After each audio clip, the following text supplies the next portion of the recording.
Yes, get ready for the legal dictation containing 720 words at the speed of 90 words per minute. 3, 2, 1, start. From the principles that have been stated out by the Constitution bench, it is perceptible that a tribunal is established under a statute to adjudicate upon disputes arising under the said statute. The tribunal under the RDB Act has been established with a specific purpose, and we have already focused on the same. Its duty is to see that the disputes are disposed of quickly, regard being held to the larger public interest. It is also graphically clear that the role of the tribunal has not been fettered by technicalities.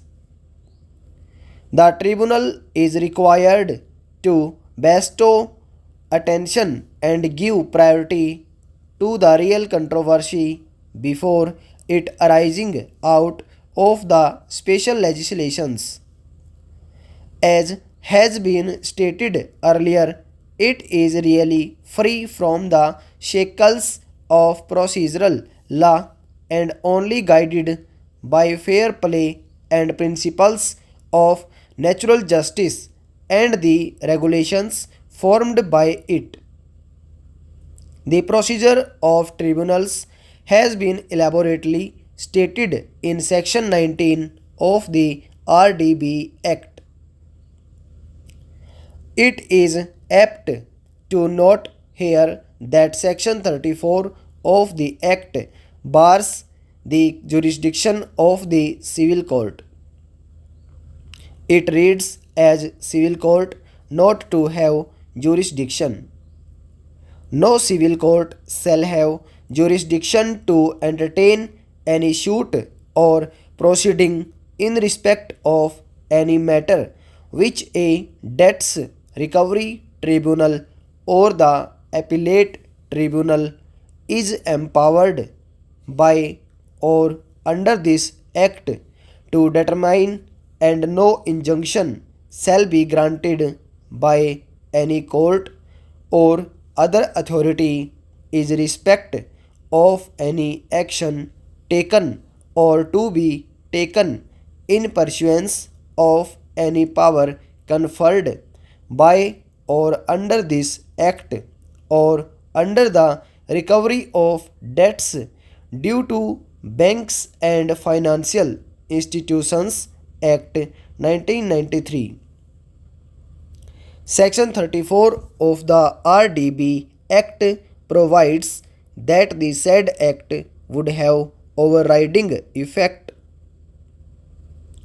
We have referred to the aforesaid provisions to singularly highlight that the genuine purpose with which the tribunals have been established is to put the controversy to rest between the banks and the borrowers and any third party who has acquired any interest. They have been conferred jurisdiction by special legislations to exercise a particular power in a particular manner as provided under the Act. It cannot assume the role of a court of different nature, which really can grant liberty to initiate any action against the bank.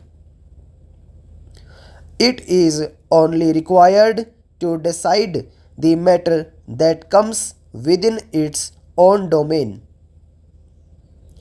Taking note of a submission made at the behest of the auction purchaser and then proceed to say that he is at liberty to file any action against the bank for any omission committed by it has no sanction of law. The said observation is wholly free of jurisdiction and undoubtedly is totally unwarranted in obtaining in the factual matrix. Therefore, we have no hesitation in deleting the observation, namely, liberty is also given to the auction purchaser to file action against the bank for any omission committed by it. As we have directed for deletion for the same reasons, we also set aside the judgment of the High Court whereby it has declined to interfere with the grant of liberty by the DRAT. This being the only prayer by Mr. Jain, it is answered in the affirmative in his favor by stating that such grant of liberty was not within the domain of the tribunal, regard being had to its limited jurisdiction under such special legislation, and further especially when the bank was not a party to the compromise. Before parting with the case, we are obliged to deal with another aspect. DRAT is required to adjudicate the matter in an opposite manner. It is hearing an appeal from an order passed by the DRT. It cannot afford to pass a laconic order. Learned counsel for the auction purchaser endeavored hard to impress us that the order being a new one, this court should set aside the same and remit the matter to the DRAT. The said prayer has been seriously opposed by Mr. Jain, learned senior counsel for the appellant bank, and Mr. Dham, learned counsel for the borrower. Two aspects weigh in our mind not to take recourse to such a mode, namely, are the auction purchaser has not challenged the order passed by the DRAT before the High Court. Stop. Yes, get ready for the general matter dictation containing 720 words at the same speed. 3, 2, 1, start. Madam, I rise to support the bill, although with some reservations. This bill, which seeks to amend our constitution, introduces, as the previous speaker said, no new principle at all. It only facilitates the implementation of a principle already adopted by us, by Parliament, and by the country. It is an enabling bill to protect the enactments which have been passed by the various state legislatures in the country. As everybody knows, certain enactments were struck down by the courts, by the Supreme Court in some cases, and by the High Courts in some other cases, on the ground that some of the provisions of those enactments were violative of certain articles of the Constitution. The validity of the Land Reforms Act has been challenged. Now, what is to be done? I think there are only two alternatives before us.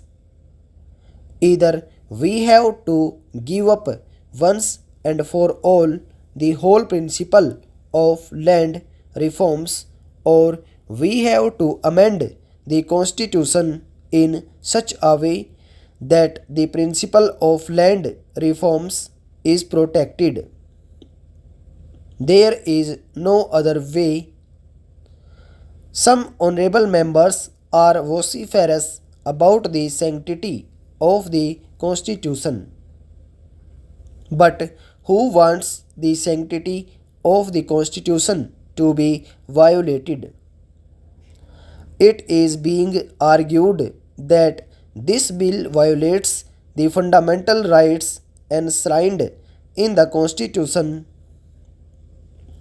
The right to acquire and hold property guaranteed by one of the articles of the Constitution is interpreted as the right of the landlord to exploit the peasants and amass unearned income. Of course, they do not speak for the landlord, they speak for the entire agrarian population.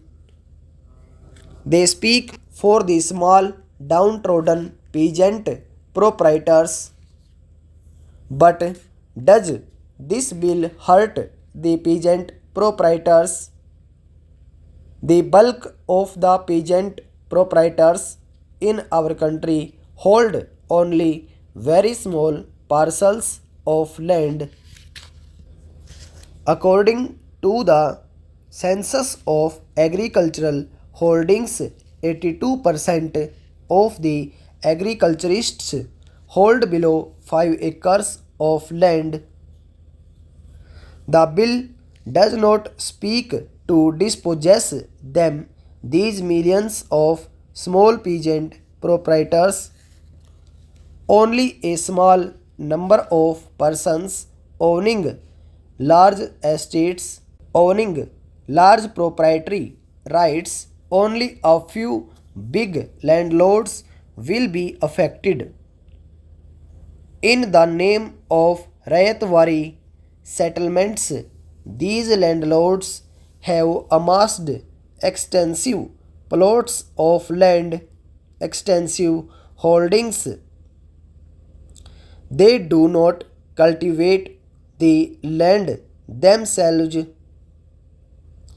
Some of them cultivate their land with the help of hired labor, and others farm them out to tenants, subtenants, or sharecroppers. Madam, it is only just that those who till the land must get the ownership of the land they till, and those who own land in excess of the ceiling should be deprived of the excess, and the excess distributed to those who are willing to cultivate and who have no land. What is wrong in this? It is true that the security and the so called fundamental rights of a few big landlords are taken away by the bill. But what about the security and fundamental rights of millions of small peasants, downtrodden peasants who cultivate the land and produce our food? Does the Constitution want that the bulk of the peasant masses and agricultural workers in the countryside should have no right to enjoy the property created by their own labor? That is certainly not the spirit of our Constitution. Our Constitution provides that the ownership and control of the resources of the community are so distributed as to subserve the common good. This directive principle is also a fundamental principle, more fundamental than the right of the landlord to exploit the peasant. Those who raise the banner of fundamental rights, I am afraid, want the exploitation of the rural poor to continue. They want the landlord to dominate the rural scene forever. They want to turn the clock back.